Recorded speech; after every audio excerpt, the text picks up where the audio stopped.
할렐루야. 아멘. 오늘은 참 좋은 날입니다. 특별히 오늘은 우리 모두가 맥주 감사 주일로 하나님 앞에 예배를 드리고 있습니다. 지난 반년 동안 주님께서 은혜로 우리 모두를 지켜주시고 또 하나님이 공급해 주신 것으로 부족함이 없는 반년을 보냈습니다. 이를 기억하고 우리가 감사할 때 하나님께서는 더 큰 복을 내려주셔서 앞으로 이어지는 반년도 하나님의 인도하심 속에 부족함이 없는 풍성한 삶이 펼쳐질 줄로 믿습니다. 그 복을 사모하며 또 한 주간 또 반년을 살아가는 우리 모두가 되기를 주의 이름으로 축원합니다. 농부가 봄날에 땅을 개간해서 씨앗을 뿌립니다.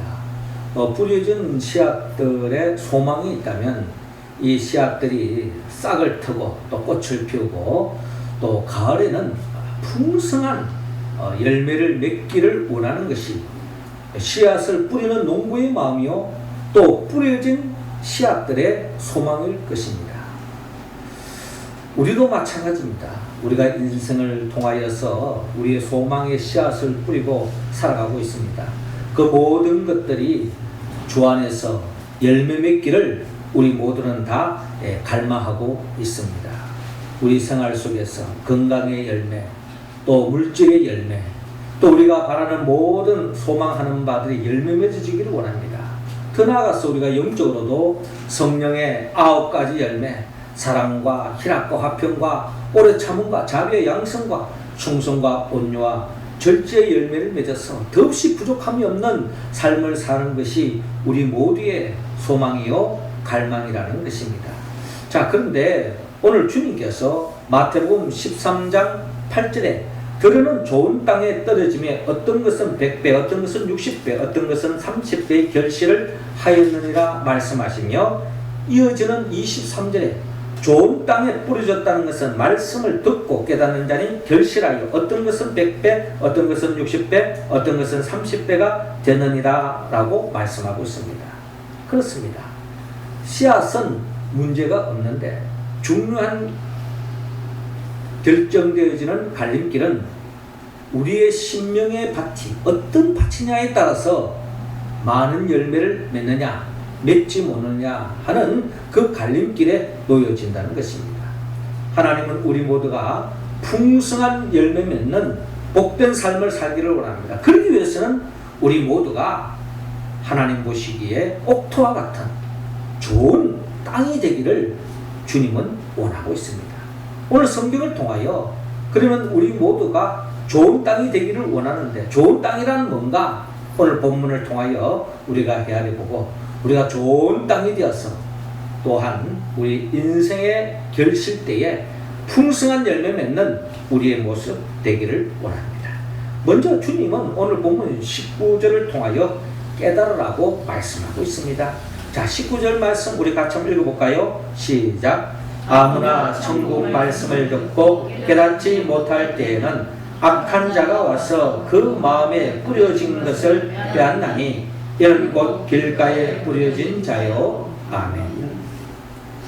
자, 오늘 성경 마태복음 13장 1절 이렇게 시작하고 있습니다. 그날 예수께서 집에서 나가사 바닷가에 앉으시매 큰 무리가 그에게로 모여들거든을 예수께서 배에 올라가 앉으시고 온 무리는 해변에 서 있더니라고 기록되어 있습니다. 예수님께서 바닷가에서 이 약간 언덕을 향하여서 하나님의 말씀을 전파합니다. 제가 갈릴리에 가서 그 가버나움 예수님이 살던 그곳에 간 적이 있는데 그거는 여러 해변과 똑같이 약간의 바닷가에서 이렇게 약간 언덕을 바라보면 비스듬하니 이렇게 되어 있어요. 그래서 많은 사람들이 바닷가에 이렇게 모이면 예수님께서 말씀을 하면 많은 사람이 들을 수 있는 그런 환경에 있는 것을 보게 되었습니다. 그래서 예수님께서 바다에서 배 위에서 하나님의 말씀, 천국 복음을 전파하고 있는 것을 볼 수가 있습니다. 자, 오늘 본문 3절에 예수께서 비유로 여러 가지를 그들에게 말씀하여 이르시되 씨를 뿌리는 자가 뿌리러 나가서라는 말씀처럼 예수님은 씨 뿌리는 비유를 통하여서 오늘 주님께서 말씀하고 있습니다. 먼저 4절을 보니까 뿌릴새 들에는 길가에 떨어짐에 새들이 와서 먹어버렸다라고 말씀합니다. 이 말씀의 영적 의미는 19절에 잘 나타나 있는데, 아무나 천국 말씀을 듣고 깨닫지 못할 때는 악한 자가 와서 그 마음에 뿌려진 것을 빼앗나니 이는 곧 길가에 뿌려진 자요 라고 말씀하고 있습니다. 자, 이 말씀을 통해서 좋은 땅이란 뭐냐? 좋은 땅은 길가와 같은 땅이 아니라는 것입니다. 길가는 어떤 땅이냐? 많은 사람들이 지나다니고 또 마차가 지나다니고 자동차가 지나다니는 땅들의 특징을 보면은 아주 그냥 딱딱한 땅입니다. 지금도 우리가 밖에 보면 아스팔트로 이렇게 깔려져 있잖아요. 그리고 어떨 때는 콘크리트가 깔려져 있고, 한마디로 딱딱한 땅입니다. 어떤 씨를 뿌린다 할지라도 한마디로 씨알이 맥히지 않는 그런 딱딱한 땅이에요. 이런 땅에는 결국에는 열매를 맺을 수 없다라는 겁니다. 딱딱하니 받아들이지 않으니 결국에는 19절에 아무나 천국 말씀을 듣고 깨닫지 못할 때 하나님 말씀을 받아들이지 않으니 악한 자가 와서 그 마음에 뿌려진 것을 빼앗나니 라고 기록되어 있는 것처럼, 뿌려진 그 하나님의 말씀을 듣지 않으니 그리고 악한 마귀가 그 씨앗들을, 하나님의 말씀을 다 걷어가버린다라는 것입니다. 우리가 지난주일에도 나눴던 말씀처럼 예수님께서 천국 복음을 전파했을 때 나타나는 반응 중에 하나가, 예수님은 그 세태를 비유로 말씀하시기를, 어린아이가 피리를 부는데, 혼인잔치집 노래로 피리를 부는데, 피리를 불면은 같이 노래하는 친구들이 덩실덩실 춤을 추면서 기뻐해야 하는 것이 바로 이 혼인 놀이였습니다. 그런데 한 친구가 아무리 피리를 불어도 아무런 반응을 나타내지 않는 거예요. 기뻐하지 않는 겁니다. 한마디로 재미가 없는 거죠. 그리고 또 한 아이가 그러면 재미가 없으면 우리 초상놀이를 하자 하는 거예요. 그러면 한 사람이 죽은 사람을 애도하면서 애고하고 울면은 다른 친구들도 함께 가슴을 치면서 애고하고 우는 것이 그 당시에 초상놀이였는데, 아무리 한 친구가 애고해도 아무런 반응이 없는 거예요. 그럼 그 놀이는 재미가 없는 거죠. 그와 마찬가지로 예수님께서 이 땅에서 천국 복음을 전파해도 그 말씀을 받아들임으로 말미암아 심령의 변화가 일으키고 하나님 나라를 맛보는 사람이 있는가 하면은, 많은 사람들 중에는 아직도 예수님의 말씀을 받아들이지 않고 예수님의 말씀에 귀를 기울이지 않는, 그리고 예수님의 말씀에 고타를 잡아서 예수를 넘어뜨리려고 하는 사람들로 꽉 차 있었다는 겁니다. 자, 그러니 그런 사람들은 결국 길가와 같은 마음을 가진 사람이라는 겁니다. 그러니 예수님께서 마태복음 13장 9절에 귀 있는 자는 들으라 라고 말씀하셨어요. 우리 가운데 귀는 다 열려져 있지 않습니까? 눈은 감으면 볼 수 없지만 귀는 내가 원하든 원치 않든 다 들리는 겁니다.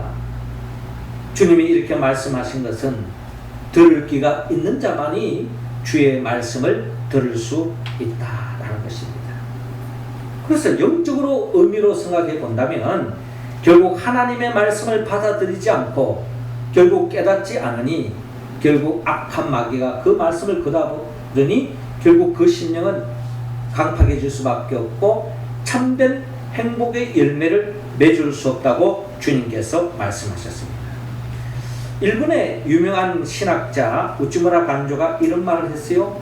만일 하나님이 인간을 저주하신다면 그것은 질병이나 실패나 배신이나 죽음으로 저주하는 것이 아니라 오히려 하나님의 살아계심을 믿지 않는 불신앙으로, 또 성경을 읽어도 하나님의 말씀이 깨달아지지 않는 막힌 귀로, 또 감사하는 마음이 생기지 않는 메마른 마음으로 저주하실 것이다 라고 말씀했습니다. 우리가 말하는 일반적으로 저주하면 무슨 큰 재앙이 일어났다든지 사고가 났다든지 무슨 불행한 일을 당하는 그런 것이 심판이요 저주라고 여기지는 것이 아니라, 하나님의 말씀을 받아들이지 않고 그 말씀을 이해하지 못한다면 그거야말로 진정한 복을 누리지 못하기 때문에 가장 큰 심판이요 저주가 아닌가 그렇게 말한 바가 있습니다. 영적으로 말한다면 하나님의 말씀을 받아들이지 않고 이해하지 못한다는 것은 마귀가 우리의 삶에 참된 행복을 누리지 못하도록 마귀가 방해해서 그 말씀을 가로채 간다는 것이 오늘 본문의 말씀입니다. 철로 역정의 저자 존 번연은 오랫동안 교회를 출석을 했지만 설교를 수없이 들었는데도 마음에 살아계신 하나님에 대한 확신이 없었습니다. 그러면서 회의가 점점 생기기 시작했어요. 그러다가 그는 이 씨 뿌리는 비유의 말씀을 들으면서 충격을 받았습니다. 왜냐하면 자기가 이 하나님의 말씀을 이해하지 못하는 것 이전에 이 하나님의 말씀을 받아들이지 못하도록 마귀가 방해해서 하나님 말씀을 이해하지 못하도록 마귀의 역사를 본문을 통해서 깨달았기 때문입니다. 그래서 그는 기도하면서 설교를 듣는 태도가 바뀌어지고 그 후에 그는 참 믿음의 소유자가 되어서 세계에서 가장 많이 팔렸다고 하는 베스트셀러 중에 성경책 다음으로 많이 팔린 책이 일명 존 번연의 철로 역정, 이 책의 저자가 되었다는 것입니다. 그렇습니다. 길과 같은 마음을 가진 사람은 하나님이 우리에게 주고자 하는 참된 행복의 열매를 맺을 수 없습니다. 그래서 시편 기자는 어떤 사람이 옥토와 같은 마음이냐? 시편 1편을 통하여 고백하기를 복 있는 사람은 악인들의 꾀를 따르지 아니하며 죄인들의 길에 서지 아니하고 오만한 자들의 자리에 앉지 아니하고 오직 여호와의 율법을 절거하여 그 율법을 주야로 묵상하는도다. 누가 옥토 같은 신명을 가진 사람이냐? 하나님의 말씀을 아멘으로 받아들이고 그 말씀을 주야로 묵상한다. 주야로 묵상한다는 것은 그 말씀을 읽고 그 말씀대로 살기 위해서 몸부림치고 그 말씀이 내 삶이 되도록 노력하는 사람, 그런 사람이 진정한 옥토와 같은 좋은 땅의 마음을 가진 사람이요, 그런 사람은 3절에 그는 시냇가에 심은 나무가 철을 따라 열매를 맺으며 그 잎사귀가 마르지 아니한 같으니 그가 하는 모든 일이 다 형통하리로다 라고 말씀하고 있습니다. 하나님의 말씀을 사랑하고 그 말씀대로 살아가는 사람, 결국 그 인생은 시냇가에 심겨진 나무처럼 잎사귀가 마르지 않을 뿐만 아니라 풍성한 열매를 맺을 수 있다라고 시편 기자는 고백하고 있습니다. 이게 우리의 고백이 되어야 될 줄로 믿습니다. 우리 가운데는 한 사람도 길과 같은 마음을 품지 말고 좋은 땅으로서 주의 말씀을 주야로 묵상하고 그 말씀대로 살아서 우리 인생의 가을에 풍성한 열매 다 맺을 수 있기를 주의 이름으로 축원합니다. 이어 두 번째로 오늘 본문 20절을 통하여 어떤 사람이 좋은 땅을 가진 사람이냐? 굳게 서라고 말씀하고 있습니다. 20절, 21절 같이 한번 들겠습니다. 시작. 돌밭에 뿌려졌다는 것은 말씀을 듣고 즉시 기쁨으로 받되 그 속에 뿌리가 없어 잠시 견디다가 말씀으로 말미암아 환난이나 박해가 일어날 때는 곧 넘어지는 자요. 아멘. 자, 오늘 본문 5절에 들으는 흙이 얕은 돌밭에 떨어지며 흙이 깊지 아니하므로 곧 싹이 나오나 해가 돋은 후에 타서 뿌리가 없으므로 말랐고 라고 기록되어 있습니다. 예, 들으는 흙이 얕은 돌밭에 떨어졌다. 이 돌밭과 같은 마음을 가진 사람이 있다는 거예요. 이 돌밭과 같은 사람은 어떤 사람이냐? 마태복음 13장 20절에 돌밭에 뿌려졌다는 것은 말씀을 듣고 즉시 기쁨으로 받되 그 속에 뿌리가 없어 잠시 견디다가 말씀으로 말미암아 환난이나 박해가 일어날 때는 곧 넘어지는 자요라고 말씀하고 있습니다. 하나님의 말씀을 들었을 때 아멘으로 받습니다. 그렇게 살면 행복해지겠구나, 복받겠구나, 잘 되겠구나. 그런데 그때 잠시 잠깐이라는 겁니다. 왜냐하면은 하나님의 말씀대로 여러분 산다고 하는 것은 하나님의 말씀대로 살면 모든 일들이 형통하고 모든 일들이 잘 되고 만사가 원하는 바도 되어진다면야 누가 하나님의 말씀을 저버리겠습니까? 하나님의 말씀대로 살다 보면은 때로는 손해볼 수도 있고 어려움을 당할 수도 있고요. 공경에 빠질 수도 있고 때로는 하나님의 말씀대로 살려고 몸부림치다 보면은 환난을 당할 수가 있고 박해를 당할 수도 있다는 겁니다. 그래서 많은 사람들이 하나님의 말씀을 품었지만 그 말씀대로 살아가는 것이 환난이 일어나고 박해가 따르면 하나님 말씀을 저버리고 제갈 길로 가버린다. 이런 사람들은 결국 주 안에서 참된 열매를 맺을 수 없다라는 것입니다. 하나님의 말씀은 거의 다 약속으로 이루어져 있어요. 사람과의 약속도 마찬가지입니다. 사람과의 맺은 그 약속도요, 그 약속을 지키려면 때로는 어려움이 찾아올 때가 있어요. 그러나 그 어려움을 잘 견디고 나가는 사람은 그 약속을 지킴으로 인한 엄청난 행복이 펼쳐질 터인데 그 약속을 지키는데 어렵다고 해서 내팽개쳐버리면 결국에는 모든 것이 깨어질 수밖에 없는 것입니다. 그러므로 우리 모두는 어려운 역경이 있더라도 그걸 잘 참고 나가야 합니다. 그래서 어느 시인은 이런 노래를 했어요. 대추가 저절로 붉어질 리 없다. 저 안에 태풍 몇 개, 천둥 몇 개, 벼락 몇 개. 이런 식으로 노래한 바가 있습니다. 그렇잖아요.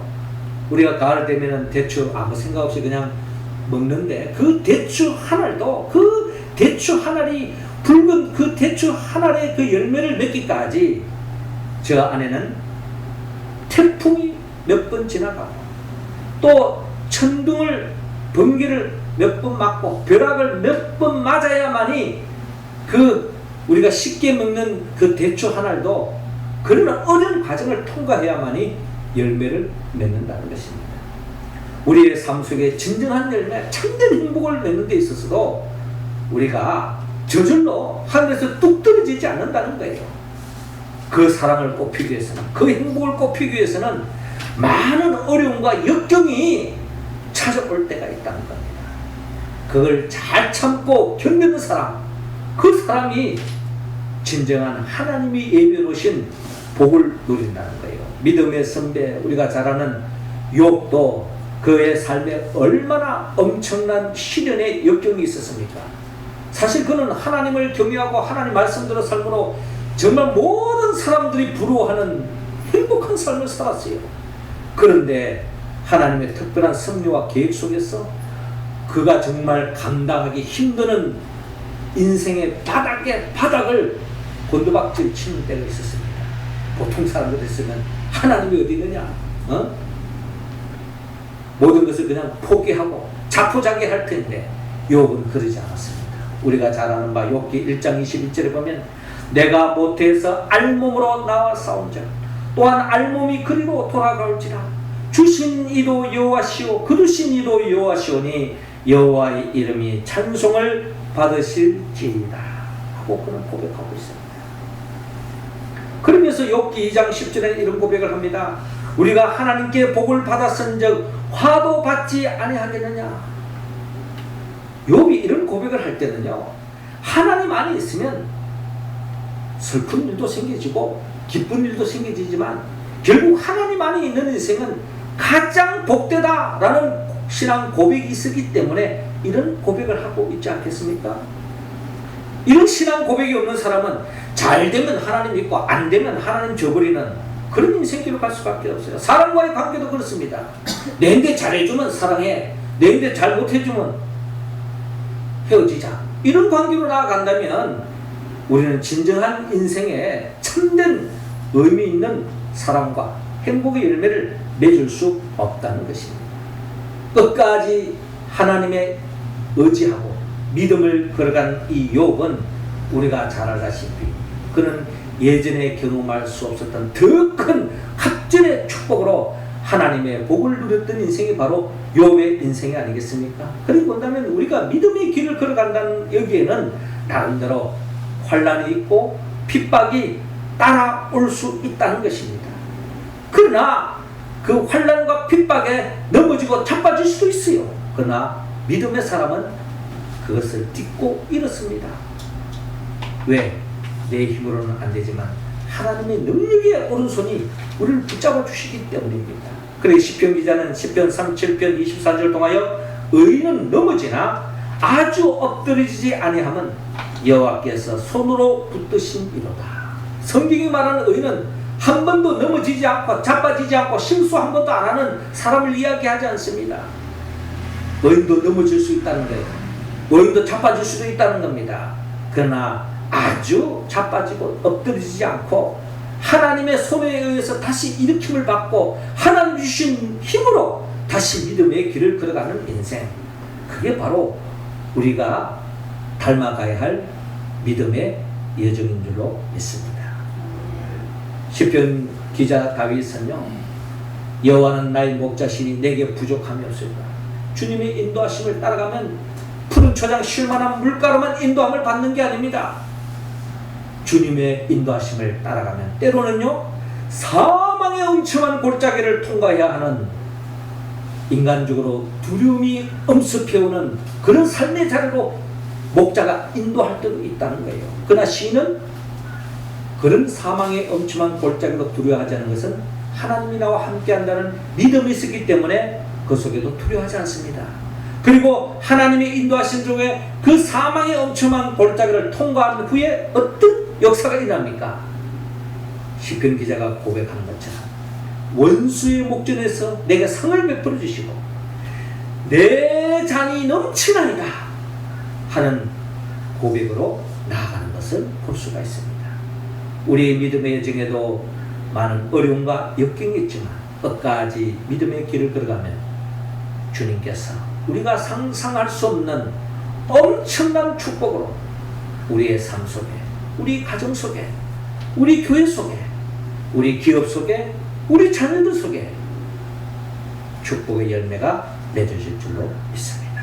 그러므로 우리 가운데는 잠시 말씀을 듣고 즉시 기뻐하지만 뿌리가 없어서 환난과 박해 속에서 넘어지는 그런 돌박과 같은 심령을 버리고 모두가 어떠한 어려움도 역경도 이겨나가는 옥토가 될 수 있기를 주 이름으로 축원합니다. 마지막 세 번째로 22절을 통하여 물리치라고 말합니다. 22절 같이 읽습니다.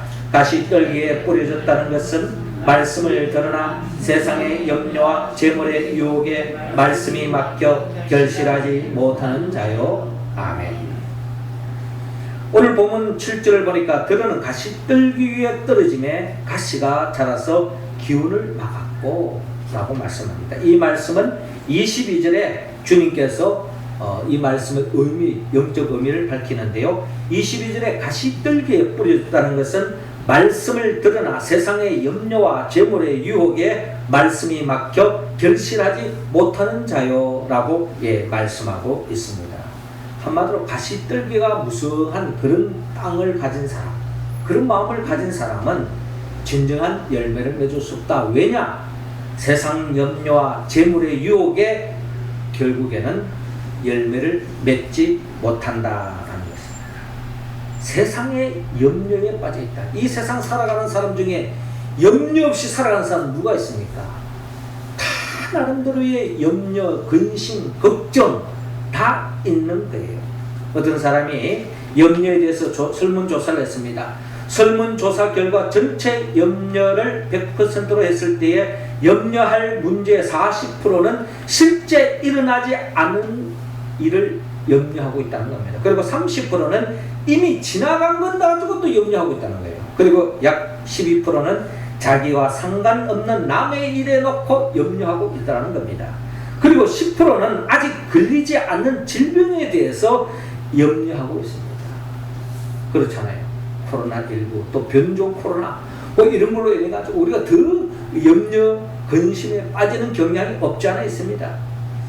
그래서 100% 중에 진짜 염려할 부분은 8%밖에 없다는 거예요. 그 8% 중에도 아무리 걱정해도 해결할 수 없는 일이 나머지 4%이고 나름 노력하고 하면은 극복할 수 있는 것이라는 겁니다. 결론적으로 실제 염려의 20% 이상을 지나치게 염려하고 산다는 것입니다. 그래서 염려하여 바꿀 수 없는 4%는 내가 노력해서 바꾸면 되는 거고, 아무리 노력해도 바꿀 수 없는 그 4%는 어떻게 해야 될까요? 예수님께 맡기라는 겁니다. 지난 주일에도 우리가 나누었던 말씀처럼 예수님께서 마태복음 11장 28절을 통하여 수고하고 무거운 짐진 자들아 다 내게로 오라, 내가 너희를 쉬게 하리라 라고 말씀하지 않습니까?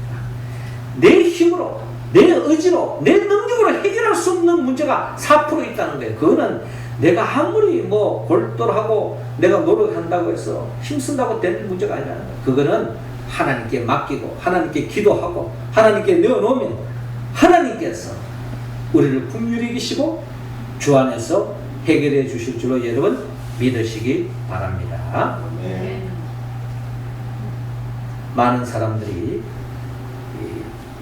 세상 염려에 빠져서 하나님의 말씀을 굳게 잡지 못하고 살아가는 사람들이 많다는 거예요. 이게 바로 가시떨과 같은 마음을 가진 사람이에요.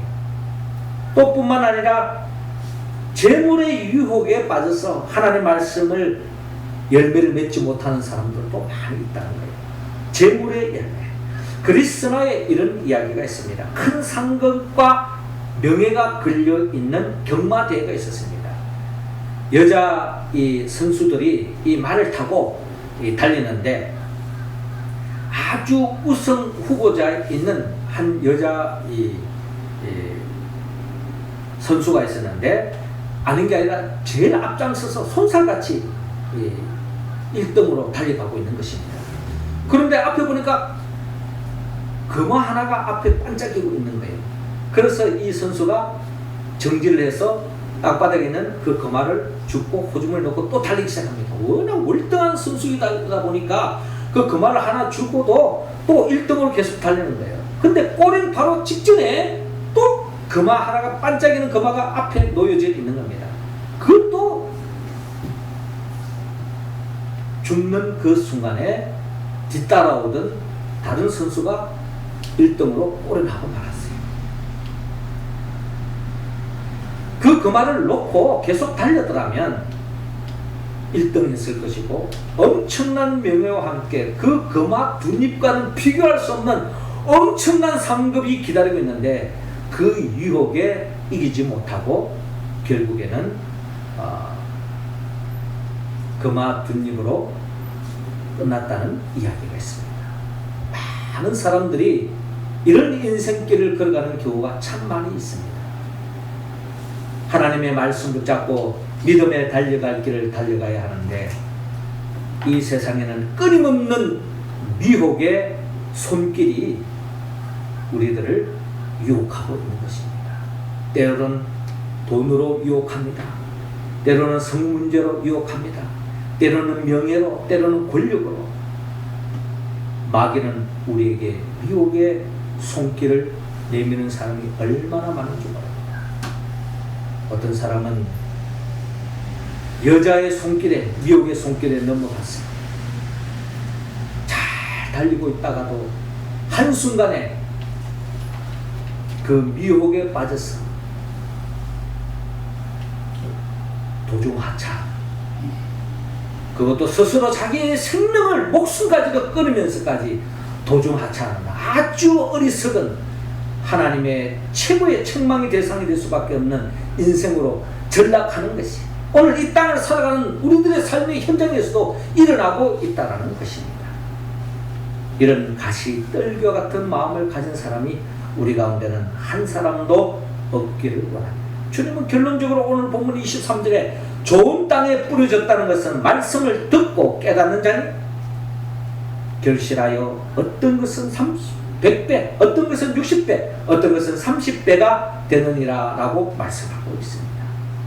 그렇습니다. 어떤 사람이 좋은 땅입니까? 하나님의 말씀을 깨닫고 그 말씀 붙잡고 살아가는 인생. 그리고 그 말씀 붙잡고 살아가는데 어떠한 환난과 핍박이 있더라도 그것을 잘 극복하는 사람 뿐만 아니라 하나님의 말씀대로 살아가는 데 있어서 이 세상 그 어떠한 유혹, 미혹에 빠지지 않고 물리치고 나아가는 인생. 그 인생이 바로 좋은 땅이요, 진정한 참된 행복의 열매, 사랑의 열매, 기쁨의 열매를 맺을 수 있는 사람이라고 성경은 말씀하고 있습니다. 그렇다면 우리가 어떻게 이 옥토와 같은 좋은 땅에 심령을 가질 수 있습니까? 성령의 도움이 없이는 안 됩니다. 성령의 도움이 없이는 우리는 하나님의 말씀을 아무리 들어도 깨달을 수가 없어요. 아무리 하나님의 말씀 붙잡고 나아간다 할지라도 성령의 도움이 없이는 우리는 넘어집니다. 또한 마귀의 미혹에 빠질 수밖에 없는 연약한 존재예요. 그래서 우리는 성령의 도움을 받아야 합니다. 성령은 누구입니까? 성령은 예수 그리스도의 영이에요. 예수님이 누구죠? 예수님은 우리를 위하여 천지 만물을 창조하신 분입니다. 그런데 우리 부족함으로, 인간의 부족함으로 죄로 말미암아 에덴 동산에 쫓겨난 우리를 다시 구원시키기 위하여 예수님이 친히 인간의 몸으로 오셔서 우리의 부족함, 우리의 죄를 대신 짊어지고 십자가에 못 박혀 죽으시고 죽은 자 가운데서 3일 만에 부활하시고 그리고 승천하셔서 지금도 우리에게 보혜사 성령을 주기를 원하시고 주의 이름으로 기도하는 자에게 보혜사 성령을 주셔서 그 성령의 도우심으로 교회를 중심으로 해서 하나님의 말씀대로 살아가는 그 인생들을 축복하시고 영원한 축복의 자리, 새하늘과 새 땅으로 이끌기 위하여 장차 재림하여 오신 그 예수 그리스도의 영, 보혜사 성령의 도움을 받아서 우리 모두가 좋은 땅으로서 하나님의 말씀을 바로 깨닫고 그 말씀대로 살아가는데 어떠한 환난과 핍박도 이기고 어떠한 유혹도 물리치고 진정한 참된 인생의 복된 열매를 많이 맺는 우리 모두가 되기를 주의 이름으로 축원합니다. 기도드리겠습니다. 하늘에 계신 우리 아버지, 이 시간 우리 한 사람 한 사람에게 성령의 기름을 부어 주옵소서. 성령 충만함으로 말미암아 하나님의 말씀을 잘 깨닫고 그 말씀대로 살아가는 데에 어떠한 어려움도 극복하고 어떠한 유혹도 물리치고 최후의 승리의 자리에 이르러서 30배, 60배, 100배의 풍성한 열매 맺는 인생길로 인도하여 주옵소서. 예수님의 이름으로 기도드리옵나이다.